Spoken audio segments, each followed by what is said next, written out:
शुभ प्रभात.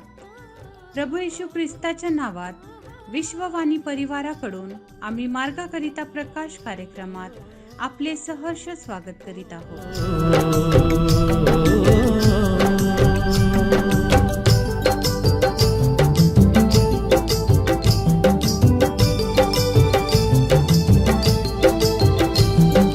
देवाचे राज्य सामर्थ्यात नाही केवळ बोलण्यात, प्रारंभी शब्दच होता, हो देवासह शब्द होता. देवाचे राज्य सामर्थ्यात नाही केवळ बोलण्यात, प्रारंभी शब्दच होता, देवासह शब्द होता. देवाचे राज्य सामर्थ्यात.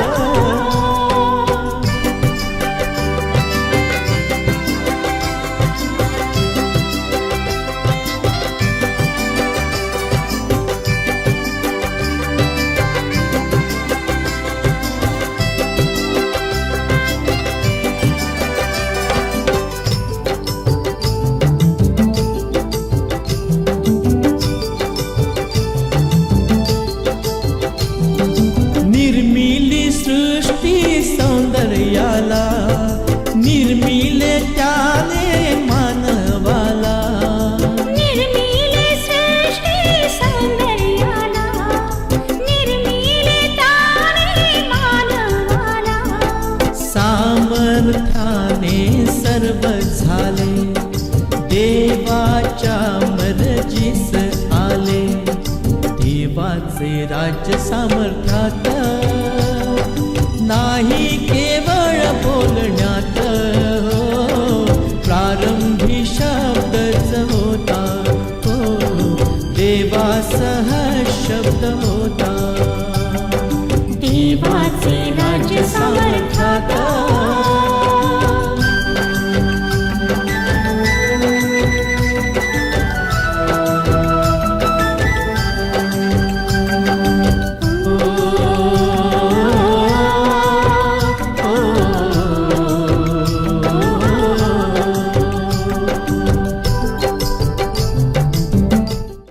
आजच्या मननाकरिता देवाचे वचन असे. मत्तैकृत शुभवर्तमान याचा 18वा अध्याय 18 पासून 20 पर्यंतची वचने. मत्तै 18 ते 20. मी तुम्हास खचित सांगतो, जे काही तुम्ही पृथ्वीवर बांधाल ते स्वर्गात बांधले जाईल, आणि जे काही तुम्ही पृथ्वीवर मोकळे कराल ते स्वर्गात मोकळे केले जाईल. सामुदायिक प्रार्थना. मी आणखी तुम्हास खचित सांगतो, पृथ्वीवर तुमच्यापैकी दोघे कोणत्याही गोष्टींविषयी एकत्रित होऊन विनंती करतील तर ती माझ्या स्वर्गातील पित्याकडून त्यांच्यासाठी केली जाईल. कारण जेथे दोघे किंवा तिघे माझ्या नावाने जमले आहेत तेथे त्यांच्यामध्ये मी आहे. प्रभू परमेश्वर या वचनाद्वारे आजचा आपला दिवस आशीर्वादित करो. तारणाऱ्या प्रभू येशू ख्रिस्ताच्या पवित्र नावात सलाम. आपण या सकाळी मत्तैकृत शुभवर्तमान याचा 18वा अध्याय आणि त्याची 18 ते 20 ही वचनं वाचली. आणि या वचनांमध्ये दोघं किंवा तिघं आहेत त्या ठिकाणी मी उपस्थित आहे असं प्रभू येशू ख्रिस्त त्याच्या शिष्यांना शिकवत आहे. आणि ह्या गोष्टी त्याने का शिकवल्या ह्याचा विचार करत असताना आपण पाहतो की प्रभू येशू ख्रिस्ताने एक दाखला दिलेला आहे. आणि तुझा जो भाऊ आहे त्याचा अपराध तू त्याला दाखव, आणि तो अपराध दाखवल्यास तुझा भाऊ तू परत मिळवलेला आहे. आणि याप्रमाणे येशू ख्रिस्त त्या ठिकाणी सांगत आहे.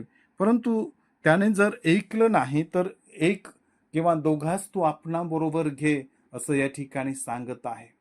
आणि माझ्या प्रियांनो, आपल्याला माहीत आहे की जी साक्ष आहे ती एक किंवा त्याच्यापेक्षा अधिक जणांची साक्ष आहे ती ग्राह्य धरली जाते. आणि तेच प्रभू येशू ख्रिस्त या वचनांमध्ये त्याच्या शिष्यांना सांगत आहे. आणि या ठिकाणी वचन सांगतं 19 की मी आणखी तुम्हास खचित सांगतो, पृथ्वीवर तुमच्यापैकी दोघे कोणत्याही गोष्टीविषयी एकत्र येऊन विनंती करतील तर ती माझ्या स्वर्गातील पित्याकडून त्यांच्यासाठी केली जाईल. दोघं किंवा तिघं ना, तुमच्यापैकी दोघं किंवा तिघं एकत्र येऊन एखाद्या गोष्टीविषयी विनंती करतील तर ती स्वर्गातील पित्याकडे त्यांच्यासाठी विनंती केली जाईल. त्यांची जी प्रार्थना आहे ती ऐकली जाईल, कारण ते दोघं किंवा तिघं एकत्र मिळून करत आहे.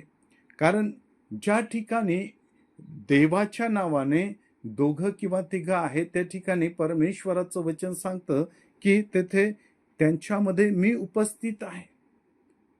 दोघं किंवा तिघं आहेत त्यांच्यामध्ये मध्यस्थी करण्यासाठी प्रभू येशू ख्रिस्त म्हणतो की स्वतः पवित्र परमेश्वर उपस्थित असतो.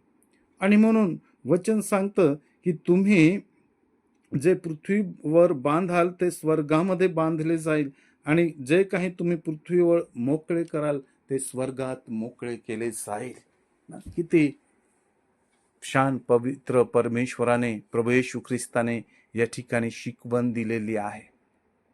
आणि येशू ख्रिस्त स्वतः म्हणतो की दोघं किंवा तिघं माझ्या नावाने ज्या ठिकाणी एकत्र आहेत त्या ठिकाणी मी उपस्थित आहे.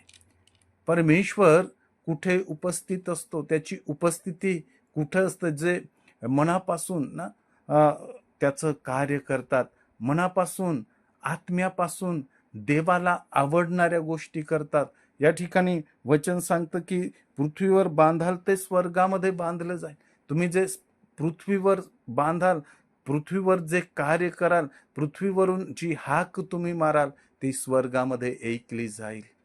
माझ्या प्रियांनो, आपण देखील ह्याप्रमाणे देवाला हाक मारावी, कारण परमेश्वर स्वतः माझ्या आणि तुमच्या मदतीला येतो. आणि या ठिकाणी वचन सांगतं की ती विनंती पित्याकडून त्यांच्यासाठी केली जाईल. म्हणजे त्या ठिकाणी स्वतः तो परमेश्वर मध्यस्थी राहील. म्हणून आपण एक किंवा दोन मिळून प्रार्थना करावी.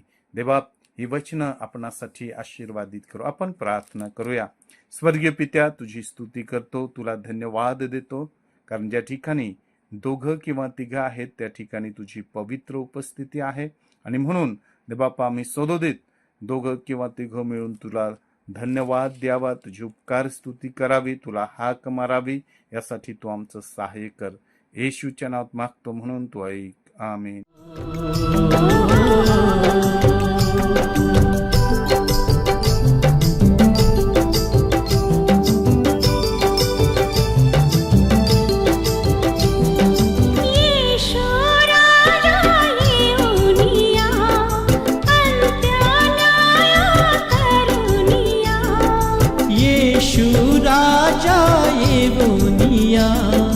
अंत्य न्याय करुनिया, सारी सत्ता घेऊनिया, खरी शक्ती दावनिया, देवाचे राज्य समर्थात, नाही केवळ बोलण्यात, प्रारंभी शब्दच होता, देवाचा शब्द होता, देवाचे राज्य समर्थात.